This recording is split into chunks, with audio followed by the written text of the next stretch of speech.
my blood work back. When all three are trending down, your body is deprioritizing your hair. I just got my blood work back and it says a lot about the future state of my hair. And I thought, let's talk about it because it's important. Hair is non-essential for survival. If it doesn't get what it needs, your body quietly starts prioritizing organs like your heart and brain over things like hair. Thank God. I'm not shedding more than usual yet, but my blood work is telling me that if I don't act now, that's about to change across all three iron markers. I'm down anywhere from 15 to 47% from 12 months ago. Now on paper, I'm normal, in range as they say. But in reality, if I ignore this trend, it could start showing up in my hair next. If you've ever told your doctor you're concerned about your hair and they told you your labs are fine, this video's for you. We're gonna look at the three markers that often get missed and why normal isn't enough to thrive, especially when, guys, medicine is designed to keep us alive. And I'm trying to thrive. You know what I mean? First, the science. Iron is a mineral that your body uses to carry oxygen. Oxygen is the fuel your cells run on, including the cells in your hair follicles. There are three markers that matter for hair specifically. Your ferritin level, it's your stored reserve, the backup tank. If your reserves are not strong, your body doesn't have enough backup to support non-essential growth like hair. Then there's iron, the active mineral circulating in your blood, bringing oxygen to cells. And then there's the saturation level. How much of that circulating iron is actually reaching your tissues, including your hair roots? Research shows a well-established correlation between low iron levels and hair shedding in women. It's not a guarantee. It's a documented contributing factor, and one that often goes completely unchecked because doctors don't have time to worry about your hair care. The important nuance is this. Lab ranges are designed to detect disease, not to optimize things like hair. You can be normal and still be in a vulnerable position, hair-wise anyway. So for my results, I didn't just look at the number. I looked at the trend. My ferritin is down 15%. My iron is down 47%. And my saturation is down 43%. All of this severely down in 12 months. All three markers moved in the same down direction. That's a shift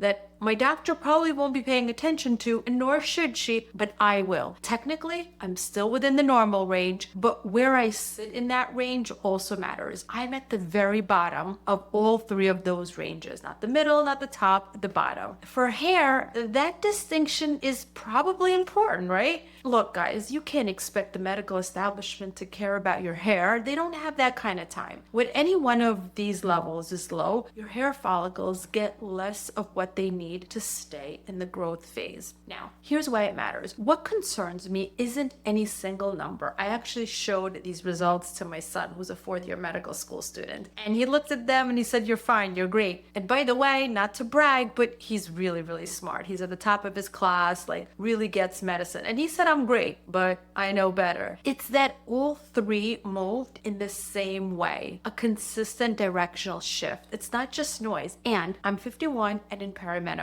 And if you are too, this is important. Borderline iron is not happening in a vacuum. It's happening on top of a hormonal shift where less estrogen is contributing to thinning hair. Look, estrogen prolongs the hair growth phase. Less estrogen means more hair is shifting into the shedding phase earlier than it should. Oh, but it gets better. Less estrogen also means shrinking hair follicles over time, which is why my hair around my face is coming back finer and thinner in this late stage perimenopause. Oh wait, there's more. Estrogen also supports blood flow to the scalp. Less of it means follicles get fewer nutrients and less oxygen delivered.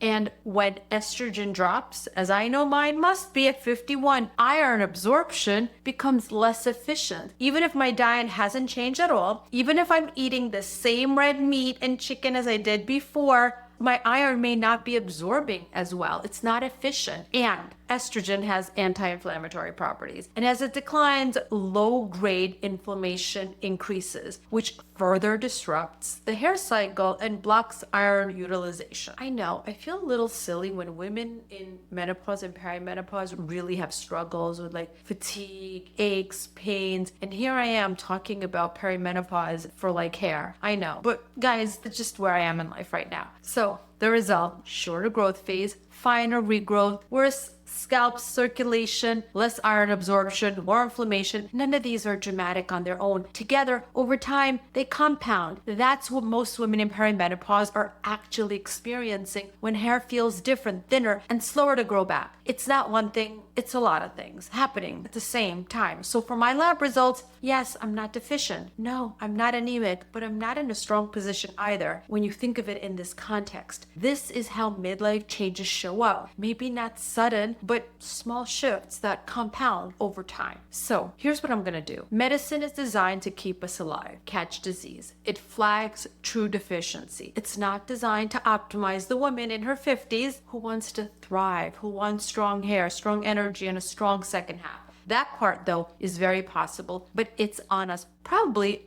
Definitely in combination with our doctor, us being proactive. I'm going to increase my iron intake through food, a little bit more red meat and a little more dark poultry paired with vitamin C to improve the absorption. If I think about it now, I've been trying to cut out sugar, so I've really cut out almost all citrus fruits from my diet. I'm going to start supplementing with vitamin C, and I have an appointment with my functional medical doctor. I'm going to talk to her to see if she recommends any kind of targeted supplement protocol. I'm not saying jump to anything aggressive, but know your numbers, watch the direction, and advocate for yourself. Things are changing, and some of those changes are not critical from a doctor's point of view. My results are not critical, but it is a sign. It is your body telling you something is shifting. Your doctor plays a critical role. They're looking for what can hurt you, hospitalize you, shorten your life. They have 12 minutes with you guys. They're not looking for borderline. They're not tracking your trends over 3 years. That part is yours, not to panic or diagnose yourself, but to decide what matters to you and to show up to that appointment with your numbers, with your trends,